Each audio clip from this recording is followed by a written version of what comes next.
Today we are breaking down one of the most anticipated matchups of the week, the Buccaneers versus Bills game. Both teams entered this meeting with identical records, each sitting at 6 wins and 3 losses. What made this matchup even more intriguing is that both teams were 4-1 in their respective situations, the Buccaneers on the road and the Bills at home. That symmetry set the stage for a contest that could shift momentum for either side as the season approaches its final stretch. This game took place at Highmark Stadium in Buffalo, a venue known for tough conditions and loud crowds, making it one of the more challenging road environments in the league.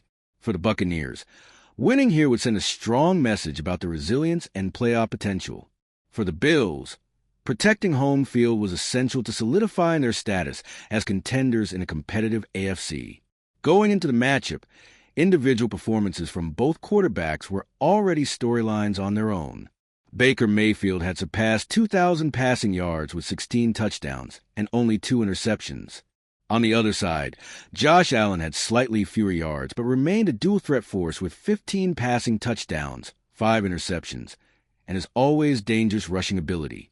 Analytics gave Buffalo the stronger edge before kickoff, with win probability models favoring the Bills by a noticeable margin. That added a bit of pressure on Tampa Bay to prove it could overcome expectations. The early sections of the game set the tone quickly. The Buccaneers opened the scoring with a field goal, taking a 3-0 lead. It came after a short 4-play drive that didn't gain much yardage, but early points on the road are always valuable. That lead, however, did not last long. Josh Allen responded by capping a 10-play Bills drive with a 2-yard rushing touchdown. The Bills jumped ahead 7-3, and that drive showcased their ability to methodically work the field even without huge chunk plays. What's interesting is that Tampa Bay actually held advantages in both total yards and time of possession early in the game. The Buccaneers reached over 50 yards, while the Bills were still in the mid-30s. Tampa Bay also held the ball several minutes longer.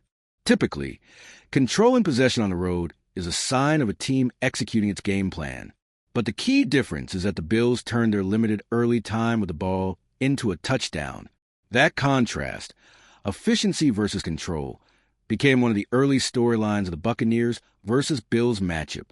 Looking closer at individual performances, Mayfield completed 3 of his 5 attempts for a modest 22 yards. The Buccaneers leaned on their run game early with Rackett White, carrying 4 times for 20 yards and Sean Tucker adding another 12 on the ground. For Buffalo, Josh Allen completed 3 of 7 passes for 22 yards, but he also threw an interception, which kept Tampa Bay in the game. Despite that turnover, Buffalo's touchdown drive helped balance the mistake. These early stats highlight a truth familiar in football. Numbers don't always reflect the scoreboard. Tampa Bay had more yards and more possession, but Buffalo had more points.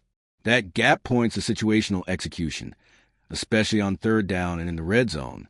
The Buccaneers looked capable of moving the ball, but they needed to finish drives. Meanwhile, the Bills needed to protect the ball and capitalize on every possession. So what were the keys moving forward at that point in the game? For the Buccaneers, sustaining drives was essential. Their run game was productive, but they needed chunk plays and better 3rd down efficiency to avoid stalling out and settling for short possessions. They also needed to avoid falling into predictable passing situations where Buffalo's defense could dial up pressure. For the Bills, their objective was to build on the rhythm of their touchdown drive and avoid costly turnovers like Allen's early interception. Their offensive potential is always high, but consistency has sometimes been an issue. Extending drives, staying balanced between the run and pass, and taking advantage of their home field energy were all critical factors. Another major component in a matchup like Buccaneers versus Bills is special teams and field position.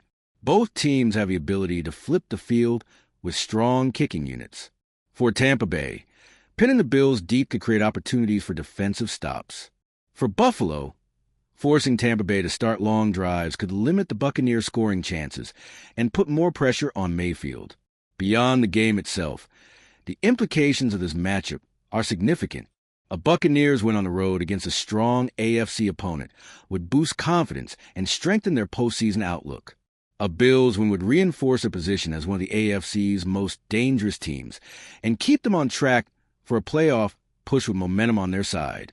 In summary, the Buccaneers versus Bills matchup delivered exactly what fans expected. Two teams with similar records but different styles colliding in a meaningful game. The Buccaneers showed early ball control and balance, while the Bills proved they could make the most of their opportunities. Whether Tampa Bay could convert possessions into points or whether Buffalo could maintain its efficiency became the central question as the game developed. Thanks for listening to this breakdown of the Buccaneers versus Bills game. If you want more detailed analyses, follow-up coverage, or post-game recaps, stay tuned for more videos just like this.